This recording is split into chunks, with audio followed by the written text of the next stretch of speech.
¿Qué me dice Johan? ¿Todo bien? Todo bien, profe, ¿cómo está? Bien, bien, gracias a Dios. Está Yaron, está conectando. ¿Todo bien, Yaron? Ok, Y ahí vamos, profe, ahí vamos. vamos. Ya yo estoy acá en la playa, tranquilo, cero estrés. La ventaja de no ser estudiante. Ya uno ya se relaja en noviembre. Qué mentira, ¿ah? Este, bueno, hoy va a ser una clase cortita, entonces, pues en realidad ya, pues ya prácticamente tenemos toda la materia cubierta. Y por ahí capaz que si desean que les dé un poquito de consulta, como todavía tienen tiempo para entregar, ahí con gusto podemos hablar un poquito del proyecto. Eh, Así que bueno, esperar a que sea la hora oficial para poder empezar.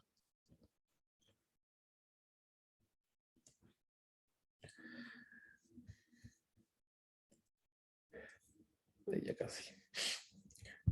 Bueno, estuvimos hablando un poquito, ¿verdad?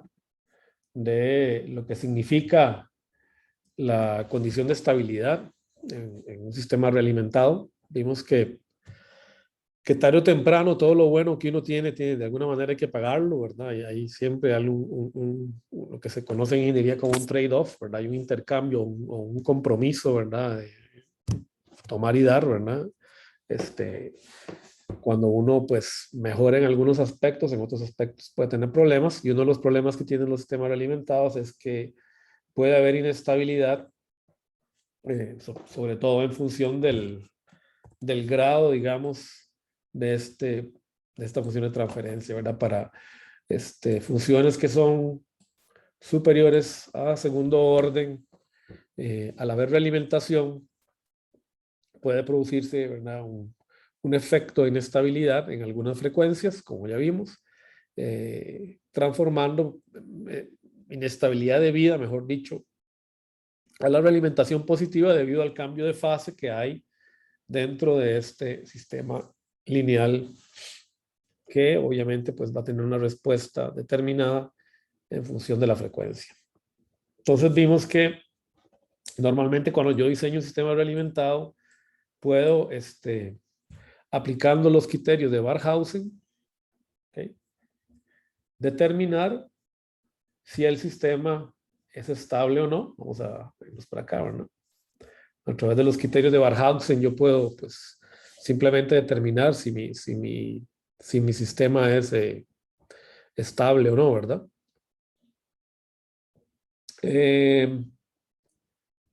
Pero en realidad yo no quiero estar en el borde, ¿verdad? Generalmente yo voy a buscar conectarme o estar en algún punto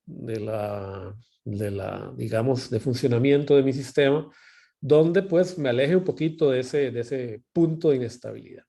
Como les digo, esto es un tema que se trata con más cuidado ya en cursos como análisis de sistemas lineales, control, desde el punto de vista electrónica, pero que incluso es importante, digamos, desde los criterios que uno tiene a la hora también de utilizar algoritmos de minimización de error, los típicos algoritmos que uno utiliza mucho en inteligencia artificial, ¿verdad? En lo que se conoce como machine learning, que es un nombre más correcto que inteligencia artificial, donde pues nosotros estamos tratando de minimizar un error también, ¿verdad? Un error como el que hay aquí, ¿verdad? Entonces, en esos algoritmos es posible, ¿verdad? En algunos casos, llevar a la inestabilidad del algoritmo, es debido precisamente a este fenómeno, ¿verdad? De que la resta esta que tenemos aquí se puede transformar en positivo, ¿verdad? Eso es básicamente el problema que tenemos a la hora de estar realimentando, ¿verdad? La salida a la entrada de nuestro sistema. Entonces, por eso existen algoritmos inestables, de hecho, ¿verdad? En algunas aplicaciones se estudia, ¿verdad? Cuál es el efecto en filtros o en otros tipos de algoritmos de cálculo avanzados. Entonces, este es un tema, ¿verdad? Que como les digo, abarca no solo la electrónica, también abarca la computación, la energía, la ingeniería mecánica, incluso la biología, la bioquímica y demás. Entonces hay momentos en que estas relaciones se pueden volver inestables. En electrónica es fácil, digamos, a principio, si estamos hablando solo de un sistema de primer orden, esto se complica si el sistema es mucho más grande. Y al referirme al sistema de primer orden me refiero a que es un sistema realimentado de este estilo, ¿verdad? Nosotros tenemos un lazo de realimentación, no me refiero al orden del polinomio que tenemos acá. Tenemos los criterios de Barhausen, pero yo quiero estar lejos de esos criterios, ¿verdad? Y quiero darme un margen. Entonces, bueno, conocemos, ¿verdad?, que existen dos criterios fundamentales, ¿verdad? Y es que la frecuencia de cruce donde la ganancia se hace 0 decibeles debe ser menor que la frecuencia de cruce donde la fase alcanza menos 180 grados en el sistema realimentado, ¿verdad? Cuando yo realimento mi sistema, vean que entonces el análisis se hace, por supuesto, recuerden, sobre, este análisis de estabilidad se realiza sobre la ganancia de lazo, porque recuerden que lo que yo quiero, ¿verdad?, es, recuerden, si yo tengo mi ecuación de Black, lo que yo quiero es, perdón, aquí me equivoqué.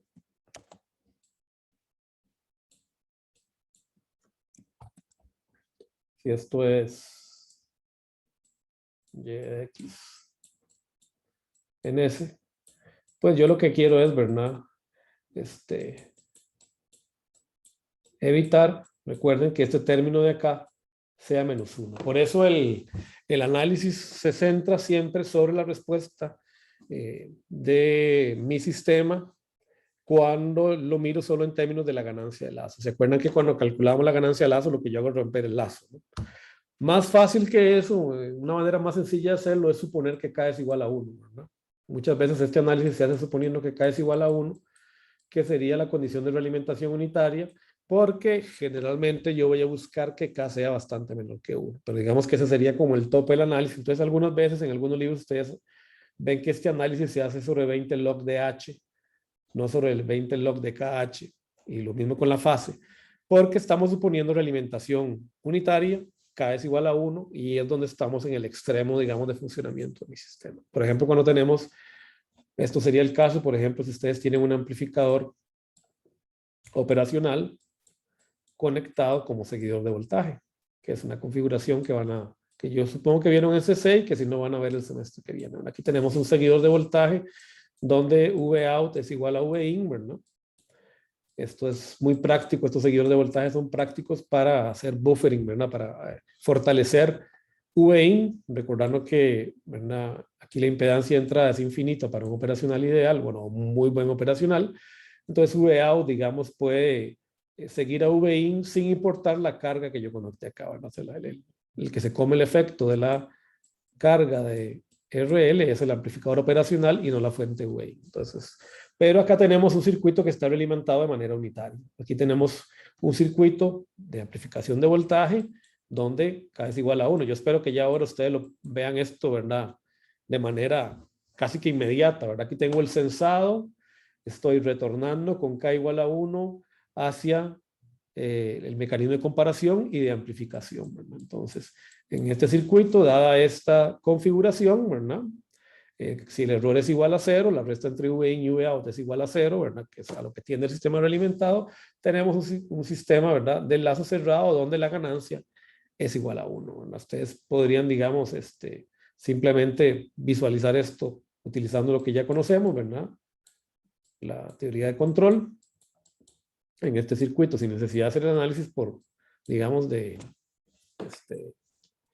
circuital que ustedes que harían, ¿verdad?, en CC, yo puedo encontrar, ¿verdad?, que ese circuito debería tener una función de transferencia, ¿verdad?, a ds, porque puedo suponer, ¿verdad?, tengo que suponer que el amplificador tiene alguna respuesta a frecuencia sobre 1 más por AS, ¿verdad? Si K es igual a 1, y sabiendo que en un operacional esta ganancia, ¿verdad?, es muy grande, ¿verdad?, la ganancia tiende a infinito, ¿verdad?, esto sería igual a 1, ¿verdad?, para bajas frecuencias. Pero tarde o temprano, ¿verdad?, este circuito empieza a tener problemas, ¿verdad?, porque tenemos una función de transferencia que tiene una variación en términos de la frecuencia y este término, en lugar de valer 1, va a llegar en algún momento a valer menos 1. Entonces, por ahí yo compenso, ¿verdad? Tengo que tener este amplificador compensado para evitar tener este problema. Bueno, ¿cuánto lo compenso? Es la pregunta que quedamos de resolver en la clase anterior. Yo preferiría tener un sistema de este estilo y evitar un sistema que responda ante un escalón de esa manera. De hecho, ustedes tienen que hacer esa pruebita en la tarea, ¿verdad? Yo les pedí que le metan un escalón al sistema realimentado y se fijen a ver cómo sale la salida, ¿verdad? El amplificador, el escalón. La idea es que se comportara como este de acá, ¿verdad? Y les dije que jugaran con el capacitor, ese todavía que no sabíamos qué hacía, ¿verdad? Para ver cómo variaba esta respuesta al escalón, recordando la relación directa que hay, ¿verdad? Entre la respuesta en el tiempo y la respuesta en frecuencia, ¿ok? De la ganancia de lazo. Entonces determinamos, ¿verdad? Hicimos el análisis la clase pasada y encontramos que el margen de fase se puede hallar simplemente como la suma entre la fase en el momento en que alcanzamos la ganancia de cruce por 0, recuerden, esto es VGX, entonces habría que ir y buscar la fase en este punto. ¿Cuánto valdría esta fase? Cuando la ganancia cruza por 0, la frecuencia que llamamos omega GX o la frecuencia de cruce de ganancia, y sumarle a esos 180 grados. Eso determina mi margen de fase. Empíricamente, normalmente buscamos que el margen de fase sea mayor o igual a 60 grados. Esa es como una regla de dedo que generalmente da buenos resultados. Aquí tenemos un ejemplo gráfico, muy sencillo, simplemente. Nos piden averiguar el margen de fase en este circuito donde es claro, ¿verdad? Que esta frecuencia que tenemos acá es la omega GX de mi sistema realimentado. Vean que aquí H está sin la K, lo que quiere decir que este es un sistema realimentado de manera unitaria, ¿verdad? Esta podría ser la respuesta, por ejemplo, de un amplificador operacional realimentado de manera unitaria. Bueno, no puede serlo porque aquí tenemos una ganancia mayor que 1, ¿verdad? Pero fundamentalmente, sería la respuesta del amplificador de lazo abierto, ¿verdad? Ahí sí sería correcto, ¿verdad? Entonces, recuerden, si aquí me estoy enredando, ¿verdad? Lo que me interesa es K por H de S, ¿verdad? No la respuesta. Esto es lo que yo tengo que analizar, ¿verdad? La respuesta de lazo. La respuesta sí, en frecuencia de la ganancia de lazo. No la respuesta en frecuencia de lazo cerrado, ¿verdad? Que ese es un error típico que a veces uno comete, yo lo he cometido, ¿verdad? A veces. Yo no ando buscando la respuesta a frecuencia de esto, ¿verdad? Ando buscando la respuesta a frecuencia de esto y encontrar el lugar donde se me vuelve menos 1 para determinar la estabilidad. Entonces, en este caso, ¿verdad? En omega GX tenemos una fase menos 135 grados, así que utilizando la fórmula que conocemos, menos 135 grados más 180 grados, que es la frecuencia crítica donde el sistema se me vuelve inestable, nos da que el margen de fase de este sistema es de 45 grados. Un margen de fase de 45 grados normalmente responde de esta manera. Es cuando uno se aproxima a los 60 grados es que esta curva se empieza a parecer un poquito más a la de un sistema, recuerdan, CC, ¿verdad? Críticamente amortiguado. Muy bien. ¿Cómo, si yo tuviera un sistema de este estilo, yo podría de alguna manera o estaría interesado de alguna manera en mejorar esa respuesta de frecuencia? ¿Ok? Vimos que había una manera de hacerlo. Una manera de hacerlo es lo que habíamos llamado compensación de margen de ganancia, ¿verdad? Que es tomar esta ganancia y llevarla para abajo, ¿verdad? Multiplicar esto por un K menor que 1, ¿verdad? Graficar K por H para un K con la magnitud, ¿verdad? Y la fase para un K menor que 1. Vimos que eso podía funcionar y que eso se llamaba compensación de margen de ganancia, pero como vimos, en realidad no lográbamos mucho, ¿verdad? Lo que terminábamos obteniendo era ganancias muy bajas en el ejemplo que hicimos, ¿verdad? Entonces, normalmente, una manera más tradicional, que es la única manera de compensación que realmente vamos a ver o vamos a evaluar en este curso, es la de compensación de fase. Ustedes van a ver el semestre que viene en integrados analógicos que existen otras maneras de compensación Y en perdón, en control, no en computación, en control, van a estudiar maneras un poco más avanzadas. Nosotros solo vamos a ver una, que es la compensación de fase, porque ya vimos bastante en este curso, así que no nos vamos a usar. Okay, esta es la más sencilla de todas las que existen, es bastante práctica y es la que normalmente se utiliza en circuitos comerciales de aplicaciones comerciales comunes, amplificadores operacionales típicos como el OPA 350 u otro tipo de amplificadores, el 741 y demás. ¿Qué es lo que vamos a hacer? Bueno, lo que vamos a hacer es buscar el lugar, primero evaluar mi amplificador y determinar, ¿verdad? Determinar la respuesta a frecuencia de lazo. ¿Okay? Y evaluar si se cumple la condición de estabilidad. Fíjense que en este caso tenemos que omega Gx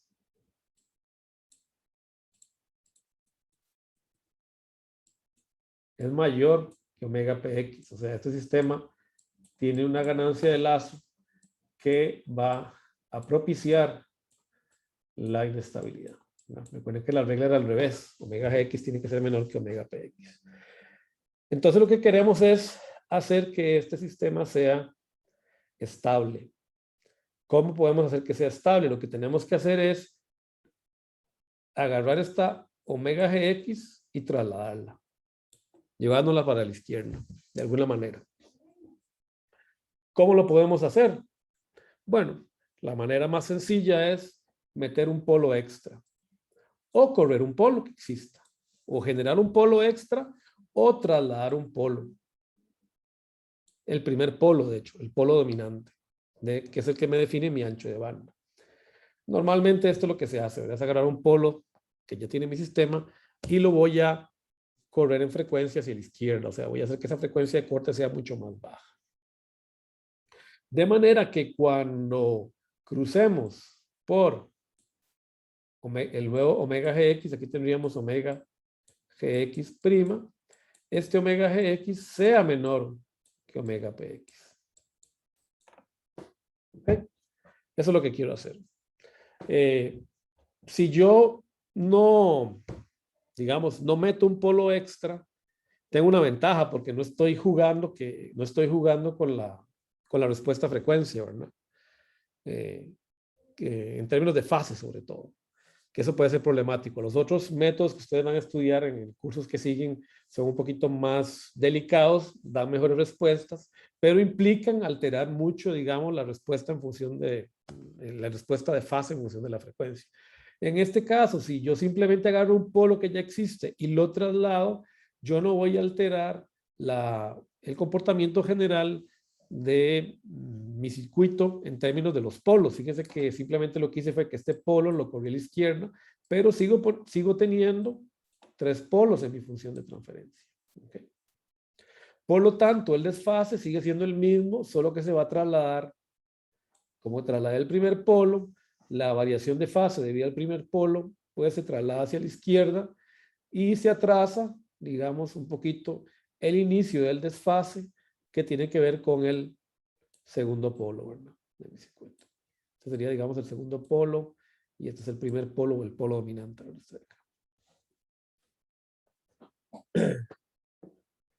Bueno, ¿cómo hacemos eso? Muy fácil, ¿verdad? Por ejemplo, tenemos este amplificador, que es un amplificador que ustedes ya conocen, ¿verdad? Vean que es un amplificador cascodo seguido de un amplificador common source, ¿verdad? Tenemos un amplificador cascodo que está siguiendo o alimentando a un amplificador common source, ¿ok? De manera que conocemos la ganancia de este circuito, ¿verdad? Que sería el GM por RO5 paralelo RO6 por la ganancia del cascodo, ¿verdad? Que sería GM1 por, ¿se acuerdan, verdad? Sería RO3 por RO4 por GMO3 paralelo RO1, RO2, GM2, ¿no? Entonces ahí tenemos, digamos, la ganancia. Bueno, la voy a escribir por acá. La ganancia de este circuito sería, entonces, la ganancia, fíjese que son 2 inversores, así que se me van a ir los menos. Entonces me va a quedar la ganancia del cascodo, que sería GM1, okay, por la impedancia GM2. 2, RO2, RO1, paralelo, GM4, GM3, GM3, RO3, RO4, esa sería la ganancia del cascodo, multiplicado por la ganancia, y por eso es que se me van los menos, ¿verdad? De la segunda etapa, que sería GM5 por RO5 paralelo RO6. Sería la ganancia completa de mi circuito. ¿Ok? 20 log de esto es esta ganancia de acá, ¿verdad? Por K. Entonces aquí tendríamos 20 logaritmo de esta ganancia por K, que podemos suponer que es 1, ¿verdad? Acá, obviamente, estamos hablando en CC, ¿verdad? Por eso es que estamos sobre el eje, ¿verdad? Donde la ganancia, digamos, no depende de la frecuencia, o donde la frecuencia es 0, ¿verdad? De la otra manera, ¿verdad? Bueno, ¿qué sucede? Que si yo encuentro, digamos, que mi polo dominante está en este nodo, en el polo B, que normalmente vimos, ¿verdad? O hicimos el estudio, ¿se acuerdan? Cuando hicimos el estudio del cascodo, que el polo de entrada no era un problema debido al efecto, ¿verdad? De Miller del cascodo, ¿ok? Entonces este polo normalmente no era el problema. Este polo de acá en A tampoco era el problema porque estaba muy cerca, ¿verdad? De la frecuencia de tránsito, cuando hicimos, ¿verdad? Nuestro análisis del cascodo, y que generalmente el polo típico crítico del amplificador era este que está aquí a la salida. Y además sabemos que para un emisor o un common source, el polo, ¿verdad? Crítico es el que tiene que ver con el polo de entrada también, ¿verdad? Entonces, porque recuerden que sobre todo se debe al efecto de esta capacitancia parásita, ¿verdad? Esta capacitancia parásita era igual a CGS más la ganancia de este circuito, en realidad, ¿verdad? C-gate drain, ¿verdad? Por el efecto de Miller, ¿verdad? Por 1 más la ganancia del amplificador common source, ¿verdad? Recordando que es negativo, que sería esta de acá, ¿verdad? Esto sabemos que es la ganancia del amplificador common source. Entonces esta capacitancia se viene a sumar a la que tenemos acá, ¿verdad? Aquí tendríamos las capacitancias de drain bulk, ¿verdad? Estos amigos, ¿verdad? Recordemos que aquí tenemos una capacitancia drain bulk de M3, tenemos otra capacitancia drain bulk acá, y además había, bueno, está CGS de este también, ¿verdad? Este C-gate drain de este amigo también actúa, y además, y nada más. Yo les habría, bueno, y habría una por aquí también, ¿verdad? C-gate drain de este otro de acá, ¿verdad? También actúa. Entonces, bueno, sumamos esas capacitancias, todas estas capacitancias más esta capacitancia a la entrada, hace que aquí haya una capacitancia dominante y eso me produce este polo que está acá. Si yo quiero compensar en fase, lo que necesito es asegurar que la frecuencia que a mí me interesa para un determinado omega GX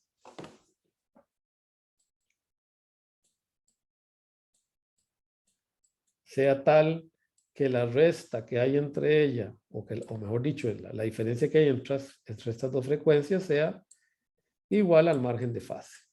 Entonces, por ejemplo, yo me planteo y digo, sí, mi margen de fase, yo voy a suponer que mi margen de fase va a ser 80 grados. Entonces, si esto es así, por la fórmula que ya vimos, esto significa que mi fase en omega GX, es la medio feo eso, ¿verdad? La fase en el punto donde omega igual a omega GX va a tener que ser igual a 100 grados, ¿verdad? Menos 100 grados. Entonces yo me vengo aquí a buscar menos 100 grados, supongamos que está aquí justo casi que en Salapaz de la 90, ahí está 100 grados, tiro la recta y encuentro que es este punto de acá. Y con este punto encuentro que esto es omega GX, lo que yo necesito. Entonces, ¿qué es lo que voy a hacer? Lo que voy a hacer es agarrar este polo y correrlo hacia la izquierda. ¿Cuánto? Lo necesario para que el cruce por cero esté acá, ¿verdad? En en el punto donde omega Gx es tal que tengo un desfase de menos 100 grados. Bueno, ¿cómo lo hacemos? Podemos hacerlo numéricamente, ¿verdad? Recordando las reglas del producto ganancia ancho de banda. ¿Okay? Pero recuerden que esta es una aproximación y que en realidad es bastante arbitrario, ¿verdad? Porque cuando nosotros derivamos el producto ganancia ancho de banda, y lo puse al revés, mira, perdón, GW. Cuando nosotros hablamos del producto ganancia ancho de banda, suponíamos que eso era válido para las frecuencias muy altas, ¿verdad? Entonces, es medio tramposo, ¿verdad? Porque aquí nos estamos viendo frecuencias muy bajas. Una manera rápida de hacerlo gráficamente, que era como se hacía antes, es simplemente desde la frecuencia de interés, tirar una recta a menos 20 dB por década en un papel semilogarítmico y encontrar el punto donde esa recta cruza la ganancia en CC. ¿Ok? Y esa sería mi nueva frecuencia de corte en omega PB. ¿Verdad? Entonces ahora lo que tengo que hacer es ajustar este omega PB. ¿Cómo lo voy a lograr? Bueno, yo sé que la omega PB que tengo va a ser igual, según las fórmulas que hemos visto, a 1 por una resistencia equivalente, que en este caso, en este nodo sabemos que es el paralelo, ¿verdad? De los dos cascodos. Sería esto de acá, ¿verdad? Sería la R equivalente. Por la frecuencia, por la capacitancia que tenemos aquí, ¿verdad? Esa capacitancia parásita. Pongámosle C1. Entonces, C1 sería igual a esto, más todas esas otras capacitancias que tenemos acá, ¿verdad? Entonces aquí falta un término X, que son todas estas capacitancias. Entonces, ¿cuánto sería omega P B'? Bueno, esa la encontramos gráficamente, porque podríamos usar también el producto GBW, si lo queremos hacer numérico, aproximado, ¿verdad? Y, pues, si yo tengo esto, mi capacitancia de compensación sería igual a simplemente la que yo despeje de esta relación, ¿verdad? Fíjese que sería sumarle esa capacitancia de compensación al C1 que ya tengo, ¿verdad? Esto me quedó medio feo, lo voy a escribir aquí abajo, ¿verdad? Porque estoy escribiendo sobre el texto. Ya 1 sobre la R equivalente en ese polo por la C1 que ya tengo por efecto de miles de capacitancias más la capacitancia de compensación que tengo que poner. ¿Es cierto? Generalmente esa capacitancia de compensación es mucho más grande que C1, entonces al final uno casi que puede redondear y calcula solo la frecuencia en función de ese comp, ¿verdad? Muchas veces esta capacitancia, como les digo, es muy grande. No necesariamente, pero muchas veces es mucho más grande que toda esta capacitancia C1. Y de esa manera compensa el amplificador. ¿Dudas, preguntas, consultas hasta ahora? Vean que es un proceso bastante empírico, pero funciona. De hecho, es el que se utiliza en diseño de circuitos integrados. Por lo menos en operacionales de segundo, tercera, de 2 o 3 etapas. Ahora, ¿qué sucede? Que este capacitor puede que resulte muy grande, porque fíjese que esta frecuencia pues requiere, ¿verdad? Trasladarse hacia la izquierda siguiendo una pendiente de 20 decibeles por década, o menos 20. ¿Qué sucede? Que este amplificador acá puede fácilmente estar ganando 60, 80, 90 decibeles, ¿no? En CC. Como vimos, yo quiero que el amplificador mío gane un montón y ya sabemos que un cascodo gana 300, 400, hicimos la prueba, ¿verdad? Por ahí. Algunos clases anteriores, o más, puede ganar 500 veces, ¿verdad? Y 500, y esto gane 20, ¿verdad? Podemos terminar ganando unos 2000, ¿verdad? 2000 ya son 60 decibeles, ¿verdad? Entonces, bueno, es 10, sí, está bien, son 60 decibeles, no son 3 ceros. Entonces, y a veces esto es mucho mayor, ¿verdad? Entonces puede ser no 2000, sino que puede ser 20.000, o sea, ya 80 decibeles. Entonces, ¿qué sucede? Que significa que este corrimiento en frecuencia es muy grande, significa que esta frecuencia de acá puede quedar en unos cientos de hertz o unos miles de hertz. Y eso quiere decir que este capacitor puede terminar teniendo órdenes de nanofaradios, incluso de algunos cientos de nanofaradios. Y se vuelve muy grande.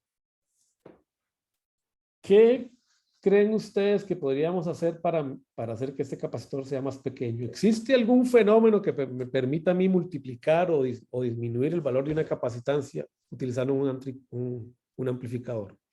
¿Se acuerdan ustedes de algún fenómeno? Lo vimos en este curso. Lo acabo de mencionar además. ¿Qué fenómeno me produce una amplificación de un capacitor? ¿Cómo se llamaba? Profe, eso no era como lo de Miller, que como que amplificaba algo Exacto. ahí. Tenemos el efecto de Miller. El efecto de Miller me puede ayudar. El efecto de Miller puede hacer que vean lo que está sucediendo acá. De hecho, aquí tenemos el efecto de Miller amplificando la C-gate drain, ¿verdad? De este transistor M5, ¿verdad? Entonces, yo puedo minimizar o hacer más chiquito este capacitor, ¿verdad? Cambiando este capacitor por uno de Miller. Ah, mira, aquí estaba el ejemplo, perdonen, se me había olvidado que estaba la diapositiva. Pero aquí lo ven más claro todo lo que acabo de, ¿verdad? De explicar de una manera más bonito dibujado, ¿verdad? De cómo yo voy y encuentro, ¿verdad? La frecuencia de interés, ¿verdad? Ya se puede usar también el GW suponiendo que omega PM es la frecuencia unitaria, ¿verdad? Buscada, ¿se acuerdan? ¿Okay? Como los ejemplos que hicimos en respuesta a frecuencia, ¿verdad? ¿Okay? Pero si lo hacen gráficamente, normalmente es lo mismo, ¿verdad? Cualquiera de los dos. Entonces, aquí tenemos un ejemplo de compensación de 45 grados, ¿verdad? Simplemente cómo se trasladó la frecuencia para obtener una frecuencia de corte. Y aquí está el ejemplo de compensación de Miller, ¿verdad? Voy a agarrar este capacitor que tenía aquí colocado, ¿verdad? O mejor dicho, el que lo tenía de esta manera colocado acá entre este nodo y tierra y lo voy a conectar como un capacitor de Miller. La capacitancia que yo estaba buscando, que esa es la capacitancia de compensación que yo necesito, va a ser igual a la capacitancia de Miller que yo ponga por 1 más la ganancia del amplificador al cual yo le estoy conectando este capacitor de Miller. Entonces, si ya yo conozco la ganancia de este amplificador, que ya sabemos que es esta, ¿verdad? 1 menos la ganancia, recordando que la ganancia de este amplificador es negativa, ¿verdad? Recuerden las reglas, 1 menos a V, ¿verdad? CC. Me produce el capacitor equivalente que yo necesito para compensar al amplificador. Aquí creo que me había volado menos allá arriba, ¿verdad? No lo había puesto, por cierto. Sí, este es un menos, ¿verdad? Si no, no funciona. Es un menos. ¿De acuerdo, verdad? Vean que entonces, de una manera rápida, yo puedo construir, entonces, y generar un amplificador compensado con una capacitancia numéricamente aceptable, ¿verdad? Ya no necesariamente es tan grande porque simplemente tengo que dividirla por la ganancia que tenga en esta etapa. Entonces puedo terminar con un capacitor 20, 30, 50 veces más pequeño de lo que yo necesitaría para obtener la compensación. Un único detalle, ¿verdad? Recuerden, es que esto me mete un cero, ¿verdad? Y eso puede ser un problema. Este cero tiene la desventaja de que queda a la derecha del plano. O sea que es un cero de fase mínima. Un cero de fase mínima es el que se comporta como un polo en fase, ¿verdad? Aunque el cero tenga, digamos, si yo tengo un cero, digamos, sabemos que un cero me mete un crecimiento en magnitud y me genera, si yo veo la fase, me genera un desfase positivo, ¿verdad? Pero si está al lado derecho del plano, el desfase se invierte. Entonces actúa como un polo en fase, pero aumentándome la ganancia, entonces eso puede ser contraproducente.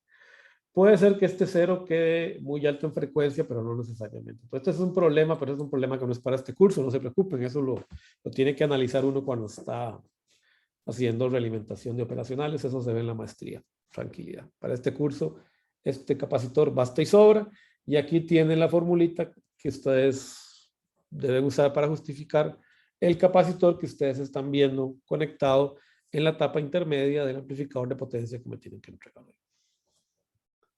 Bueno, con eso terminamos la materia del curso, de lo que vamos a evaluar.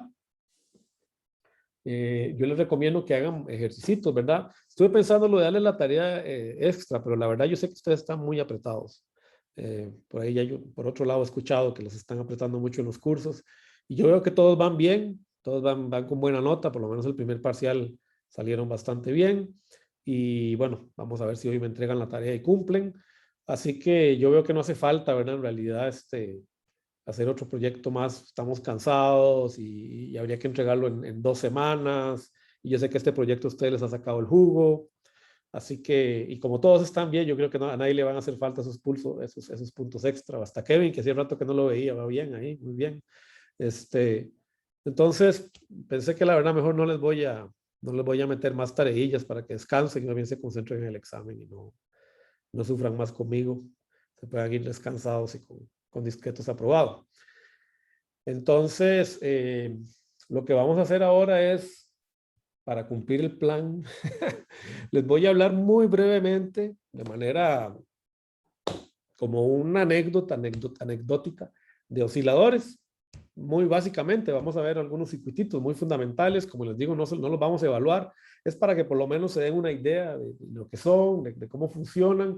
El semestre que viene van a estudiar otra vez osciladores, ¿okay? Entonces van a retomar este tema en integrados analógicos. Y luego paramos unos minutitos y después si quieren, si algunos tienen alguna consulta todavía de último momento de la tarea, tienen algo que preguntarme, me puedo quedar unos minutos para atenderlos. Y si no, pues nos veríamos el viernes, ¿verdad? Ya para que ustedes me entreguen oralmente el proyecto, ¿ok?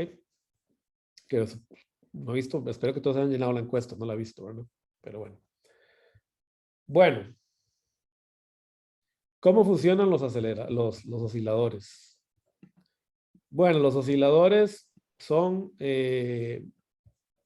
fundamentalmente un amplificador realimentado mal diseñado. Es exactamente lo mismo que hemos estudiado de realimentación. Tenemos una función de transferencia de este estilo, según la ecuación de Black, donde normalmente K es igual a 1, aunque no necesariamente. Y sabemos, ¿verdad?, que hay una inestabilidad si HS de J omega 1 es igual a -1 en esta función, ¿verdad? Estos son los criterios de Barhausen que estudiamos, ¿verdad?, que hemos visto de la alimentación. Bueno, ¿qué sucede? Ustedes saben, ¿verdad?, que si yo tengo 180 grados digamos, de desfase inherentes, ¿verdad?, en un sistema realimentado, si tengo otros 180 grados de desfase producto del desfase en términos digamos, del desfase dentro de mi sistema de lazo, ¿cómo es? Mi sistema directo de amplificación, que es una función de la frecuencia, tengo en total 360 grados en el lazo. Entonces, cuando yo tengo esos 360 grados en la resta, tengo un problema, ¿verdad? En todo este lazo, porque se me va a transformar esta resta en una suma. Entonces, yo puedo entonces diseñar mi circuito de manera que oscile, ¿verdad? Por ejemplo, simplemente tomándolo y buscando aquellos puntos donde encuentre esa condición, ¿verdad? Que aquí más bien estoy haciéndolo al revés, ¿verdad? Estoy tratando de este ejemplo está bien. Entonces, estoy tratando de modificar, ¿verdad?, mi circuito más bien para que se vuelva inestable. Hay montones de osciladores. La teoría de los osciladores en realidad es compleja, por eso es que este tema en realidad en este curso está como metido a la fuerza. Es un tema interesante donde, digamos, a nivel de discretos uno lo puede estudiar de manera intuitiva o no intuitiva, digamos. Podemos profundizar un poquito en ello, pero siempre va a ser una aproximación muy somera, ¿verdad? Muy superficial. Nunca va a ser profunda, porque en realidad la teoría detrás de los osciladores termina de ser no lineal, termina de ser control no lineal, y eso es algo bastante complejo de trabajar. Normalmente tenemos varios tipos de osciladores. Es probable que en el semestre que viene ustedes estudien estos dos. Tal vez lo estudien. En este semestre podríamos haber visto estos dos osciladores. De hecho, se los voy a explicar por encima, pero no nos va a dar chance, ¿verdad? Lo pueden ver en lógico. Se estudia en diseño lógico, y si no, es el que usan muchas veces los sistemas digitales, un oscilador de anillo. En VLSI, cuando yo he dado la electiva y cuando la ha dado Ronnie, vemos también el oscilador de anillo, no es nada del otro mundo. Y Nosotros generalmente, como les digo, dependiendo de la aplicación, utilizamos respectivos osciladores. Entonces, como les digo, el oscilador de anillo muy usado para sistemas digitales. Este oscilador, que lo vamos a ver ahorita en un ratito, está muy utilizado en los transceptores inalámbricos, es el que se usa básicamente en los celulares que ustedes tienen. El Colpitch es un oscilador viejo, se utilizaba mucho en los equipos de televisión analógica y radio analógica, bastante bueno usar. Estos dos que ustedes van a ver el semestre que viene, lo más probable, no son muy estables, son de baja frecuencia, pero son muy fáciles de desarrollar. Con amplificadores operacionales es probable que ustedes estudien el semestre que viene. Y era muy usado antes, sobre todo porque eran muy estables, pero no alcanzan frecuencias muy altas. Se pueden usar como referencias. Esto se usa mucho en sistemas digitales cuando uno tiene PLLs, ¿verdad? Donde hay multiplicación o división del reloj porque proveen de una referencia. Entonces, digamos, se siguen usando, ¿verdad? No lo vamos a ver. Entonces, pensemos en un circuito como ¿verdad? Si yo pienso un poquito en este circuito, me doy cuenta de que no hay manera que este circuito oscile. ¿Por qué? Porque este análisis ya lo hicimos en términos de la estabilidad, ¿verdad? Del sistema realimentado. Sabemos que aquí lo que tenemos es una respuesta que es equivalente a la de un filtro paso bajo, ¿verdad? Sabemos que la respuesta de este circuito es algo así, ¿verdad? Donde aquí tenemos una máxima ganancia 20 log de GMRD. Y sabemos que en fase, este circuito lo más que retrasa, ¿verdad? Son menos 90 grados. Entonces no hay manera, ¿verdad? Menos 90, menos 180, todavía le faltan 90 grados para llegar a menos 360 grados. Entonces estos circuitos no pueden oscilar. Si pongo dos etapas y las realimento de manera positiva, podría yo pensar que si hay oscilación, ¿verdad? Yo tengo este circuito y lo realimento, yo tengo, suponiendo que es un polo cuadrático, ¿verdad? Entonces estoy cayendo a menos 40 dB por década. O sea, son dos polos en el mismo punto, ¿verdad? Pero ¿qué pasa cuando con la fase? La fase alcanza 180 grados, es cierto, ¿verdad? La fase alcanza 180 grados. De hecho, en la frecuencia de corte va a alcanzar menos 90, ¿verdad? Pero esos 180 grados, esos menos 180 grados, se van a alcanzar cuando la frecuencia sea infinita, ¿verdad? No. Y ya para cuando la frecuencia es infinita, fíjese que la ganancia es menor que cero ya. Entonces, no se cumple tampoco el criterio Barhouse. En este circuito sí tenemos oscilación. Y de hecho este circuito ya no lo analizamos. ¿Se acuerdan que vimos el problema de inestabilidad en este circuito? Y encontramos, ¿verdad? Que había una frecuencia de corte, ¿verdad? Habíamos encontrado la función de transferencia, la igualábamos a 1 y encontramos la frecuencia donde se producen 60 grados de desfase en cada una de las etapas, ¿verdad? Entonces si tengo 3 por 6, 18. Aquí sí tengo menos 180 grados, ¿verdad? No producto de las, de este desfase natural, sino que es un producto, ¿verdad? Que me viene de los tres polos que tengo, ¿verdad? En el circuito. Entonces, este sí es un circuito que oscila y este se le conoce como oscilador de anillo, ¿verdad? ¿Por qué? Porque tiene tres etapas similares seguidas en funcionamiento. ¿Ok?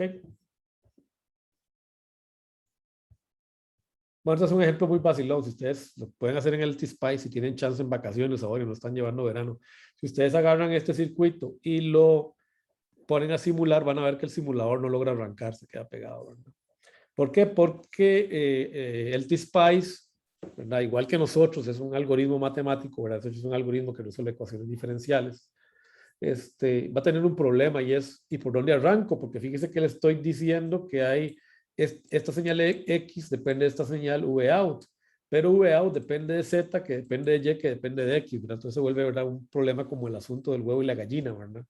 ¿De dónde arranco? Entonces es muy probable que el mismo simulador reviente y le diga, no sé, no sé cómo resolver esto, ¿verdad? Entonces, normalmente lo que uno tiene que hacer es definir un valor inicial en algún nodo, por ejemplo en Vout. Suponer que Vout es igual a BDD en T igual a 0. V out en T igual a 0. Por decir algo, es igual a V de D.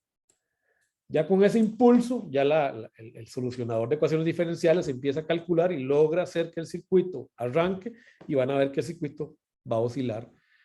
De hecho, van a tener una ondita cuadrada a la salida. Van a tener una ondita cuadrada ahí muy bonita, oscilando. Bueno, eso requiere, ¿verdad? Que haya entonces este truco, ¿verdad? De poner un punto IC, ¿verdad? Que es, es como un comando para poner un valor inicial en un nodo cualquiera, ¿verdad? En VOUT, no. Así este comando les pondría 5 voltios, digamos. Daría ese valor inicial en este nodo. Entonces es necesario hacer eso. Ahora, en la vida real eso no es necesario porque aunque el circuito no arranque o encuentre una condición de equilibrio, ¿verdad? Yo sé que cualquier ruido en cualquier nodo del sistema va a hacer que el oscilador se dispare, ¿verdad? Por ruido. Sé que en la vida real no hay problema. El circuito lo pueden conectar si quieren, va a funcionar. Existen otros tipos de osciladores. Podemos cambiar, ¿verdad? La resistencia por fuentes de corriente. En realidad, lo más tradicional es construir el oscilador de anillo con inversores. Fíjense que estos son inversores como los que ustedes vieron este semestre en lógico, ¿no? Son inversores CMOS. Pues si ustedes conectan un juego de inversores de esta manera, van a ver que el circuito empieza a oscilar. Okay. De hecho, yo hacía ese laboratorio cuando daba talleres digitales a computadores. Era muy bonito, pero hacíamos una cadena un poquito más larga de inversores. Y luego usábamos luego le variábamos la frecuencia, metiendo un capacitor aquí en el medio. Era el primer laboratorio que hacíamos, un laboratorio de medición antes de pasar a las FPGAs. Pues era bonito, por eso jugábamos un poquillo con eso. Y cuando también lo sea en electrónica, pero en el curso anterior, cuando había lógica. Bueno, ustedes pueden analizar cómo funciona este inversor, ¿verdad? Si quieren, lo podemos analizar rápidamente. Así paramos. Okay. Tenemos 3 inversores, ¿verdad? En cadena. Entonces, si yo supongo que Vx, ¿verdad? Sube a 1, fíjense que yo sé, ustedes espero que se acuerden, ¿verdad?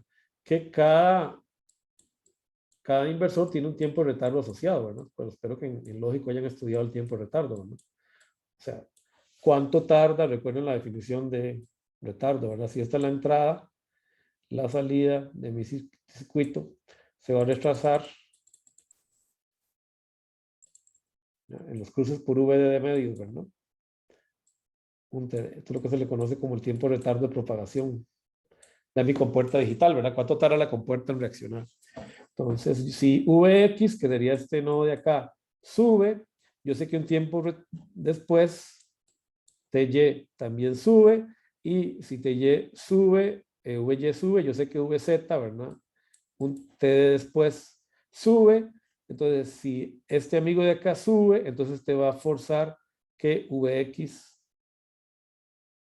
baje un TD después, ¿verdad? Entonces aquí habría una diferencia también de un TD.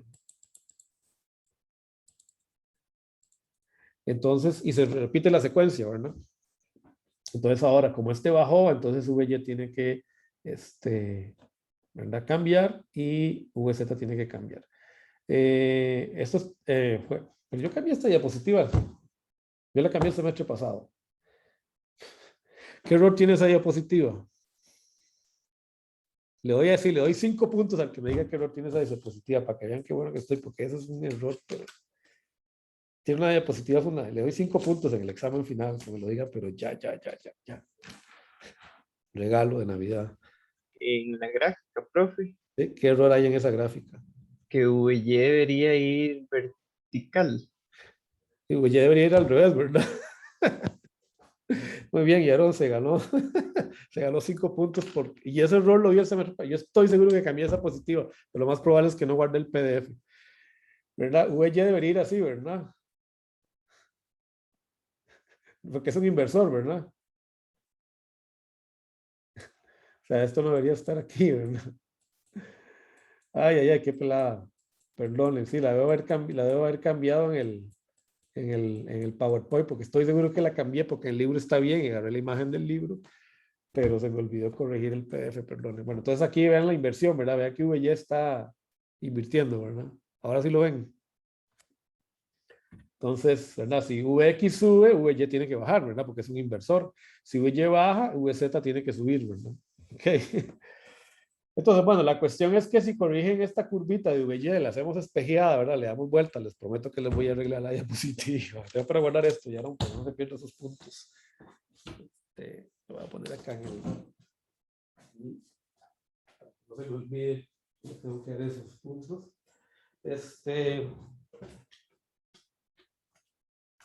Si es así, ¿verdad? Entonces, se producen, ¿verdad? 6 TDs entre que hay un flanco positivo de Vx y un flanco y otro flanco positivo, ¿verdad? Entonces, el periodo, digamos, de oscilación de este circuito es tal que la frecuencia de oscilación del mismo es igual a 1/6 veces TD. Y este número 6 en realidad sería igual a 2 veces el número de inversores que yo tengo por TD. Bueno, esta es una manera muy rápida de encontrar, de hecho, es una manera en que uno, de hecho, en los chips digitales, cuando uno fabrica un chip digital y uno quiere caracterizar la velocidad de la tecnología, una manera de hacerlo es construir anillos de prueba, osciladores de anillo de prueba y medir. De hecho, todos los wafers, las obleas que se fabrican de los chips, cuando se fabrican circuitos integrados digitales, tienen osciladores de anillo puestos en distintos puntos para medición de la fábrica, porque así ellos caracterizan la velocidad del proceso. Saben qué tan rápido puede correr un inversor de tamaño mínimo. Y esta información es muy importante cuando uno va a calcular, digamos, las frecuencias máximas que puede uno obtener con un diseño digital. ¿Okay? Entonces, este circuito es práctico también para hacer mediciones, pero también se utiliza para generar el oscilador principal de clock de los circuitos fundamentales. Bueno, aquí viene un ejemplillo. Vamos a ver estos 5 minutitos y nos tomamos un descansito y podemos hacer consultas de la tarea. Otra manera de hacer osciladores es utilizar los circuitos de tanque, que ustedes se acordarán, ¿verdad? Los circuitos de tanque que estudiaron en CA, ¿verdad? En CA, si yo tengo una bobina y un capacitor ideales, existe una frecuencia para la cual, ¿verdad? La impedancia tiene infinito de este circuito, ¿verdad? Es la frecuencia de resonancia. ¿De acuerdo? Ustedes la definieron, ¿verdad? La encontraron en CA. Y yo puedo encontrar entonces un máximo, ¿verdad? Para ZIN, ¿verdad? Vean que entonces en este circuito se produce un cambio repentino de fase, ¿verdad? De más 90 menos 90. ¿Por qué? Porque al principio está dominando la impedancia inductiva y cuando se supera la frecuencia de resonancia empieza a dominar la impedancia capacitiva, ¿verdad? ¿Okay? Recuerden que en la impedancia inductiva vamos detrás de la corriente, ¿verdad? Entonces la fase es L de I de T, ¿verdad? La corriente va detrás del voltaje, o sea, el voltaje adelanta y por eso tenemos fase positiva. Y en un circuito capacitivo, ¿verdad? De V, el que va atrás es el voltaje atrasa, tenemos menos 90 grados de fase. Pero bueno, esto es, ¿verdad? Un circuito ideal. En la vida real uno sabe que la bobina tiene alguna resistencia asociada, ¿verdad? Capacitor, de hecho, también tiene capacitancias, bobinas asociadas, y aquí hay capacitancias asociadas, pero en la bobina, pero no nos vamos a preguntar. Entonces, normalmente yo modelo esto como un circuito equivalente a este estilo, ¿verdad? Donde transformo RP con esta ecuación, y este circuito ustedes lo estudiaron en CA, ¿verdad? Ustedes saben que en este circuito, en realidad, la impedancia, ¿verdad? De estas dos reactancias se elimina entre sí y obtenemos un máximo resistivo igual a RP. Y la fase no cambia de manera tan abrupta. Entonces uno puede encontrar cuánto vale esta Z2 con esta fórmula. Los invito a hacer el análisis de CA, así que no lo vamos a repasar, ¿verdad? Uno puede encontrar este valor de Z en términos de J omega y de las resistencias que tenemos. Lo interesante de esto es que yo tengo una resonancia y esta resonancia me puede servir para desarrollar amplificadores. ¿Ok? Entonces, yo puedo, ¿verdad? Dependiendo de los valores de estas impedancias, encontrar la ganancia de este circuito. Recuerden que este circuito ya lo conocemos, ¿verdad? Es un common source. Entonces, en este circuito la ganancia está definida, ¿verdad? Ya la encontramos en este curso. Es menos GM del transistor por la impedancia en el drain. Entonces, cuando ustedes ven un circuito acá, ¿verdad? así tan complicado, dice, ay, ahora sí, yo esto no tengo ni la más idea, lo único que tienen que acordarse es, pucha, pero eso ya lo vi, eso es un emisor común, ¿verdad? Un common source, entro por el gate, salgo por el drain, es un common source, significa que la ganancia es, ¿verdad? ¿Se acuerdan? La fórmula empírica, la impedancia en el drain sobre la impedancia vista hacia el source, o sea, sería Z2 sobre 1 sobre GM, esta es, y bueno, y el menos que es inherente por la inversión. Entonces ahora ustedes tienen un amplificador. Fíjense que tiene una respuesta de frecuencia igual a la respuesta de frecuencia del circuito tanque, ¿verdad? No tenemos que hacer ningún cálculo más, es aplicar lo que ya conocemos de circuitos tanques y de amplificadores. Y la fase se va a mover igual que en el circuito tanque. Vean qué interesante. Entonces ahora sí tenemos fases que se mueven, ¿verdad? Más allá de los menos 180 grados debido a que este circuito tiene una variación de fase de 180 grados entre cada uno de sus extremos, ¿verdad? Como vimos acá. Tenemos 180 grados. Entonces, este circuito de amplificación se le conoce como, este es un amplificador sintonizado, porque la máxima frecuencia, en la máxima ganancia se da solo en determinada frecuencia. Esto es muy, muy usado para desarrollar filtros. Filtros, por ejemplo, como para seleccionar una frecuencia. Cuando ustedes tienen un sintonizador, okay, ustedes lo que están haciendo es variando la capacitancia, buscando la frecuencia de interés en la cual quieren ajustar su amplificador. Por ejemplo, cuando ustedes están bueno, si tienen carro o si van en el carro de su familia, y ustedes ponen el selector de frecuencias, el selector de frecuencias en realidad lo que está haciendo es variando circuitos tanques adentro que trata de engancharse, con una determinada banda de frecuencias para solo capturar esa y filtrar todas las demás y amplificar la que ustedes quieren escuchar por el radio. ¿Qué sucede? Que si yo conecto dos de esos amplificadores en cascada, de esta manera, tengo una ganancia, ¿verdad? Cuadrática, ¿verdad? Porque los dos ganan lo mismo, la frecuencia de interés, GMRP por GMRP. Si yo igualo esa frecuencia 1 y sabiendo que la frecuencia de oscilación de los dos circuitos es la misma, puedo encontrar o puedo ver que este circuito va a empezar a oscilar. ¿Ok? Entonces, el problema que tiene este circuito es que la polarización no está bien definida. Pero si ustedes se dan cuenta, esto se parece mucho a una especie de amplificador. Le doy vuelta a este circuito, lo vuelvo para la izquierda, ¿verdad? Lo viro para allá. Le dibujo mi circuito y le pongo una fuente de cola como en un diferencial y termino con lo que se conoce como el oscilador, ¿verdad? Cruzado acoplado, que es uno de los osciladores más usados y que oscila a una frecuencia dada por el valor de este circuito tanque. Y lo único que tengo que hacer es ajustar esta ganancia para que sea igual a 1. Y haya entonces oscilación en el circuito.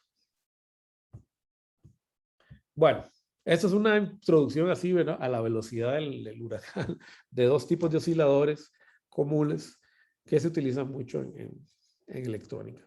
Pero vamos a parar hasta acá, para no saturarlos más. Como les digo, este tema normalmente no nos da chance de cubrirlo.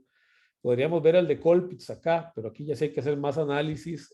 Algunas veces lo he podido dar, entonces hemos podido poner un problema extra en el examen para que lo resuelvan sobre el oscilador de Colpitts. Pero en este semestre no nos va a dar chance, prefiero darles un poquito más de consulta para aquellos que estén pegados con la tarea. Entonces, si ustedes me permiten 10 minutitos, vamos a parar 10 minutos y luego vamos a darles alguna consulta, ¿verdad? Con respecto a la tarea, el proyecto que tienen que entregar.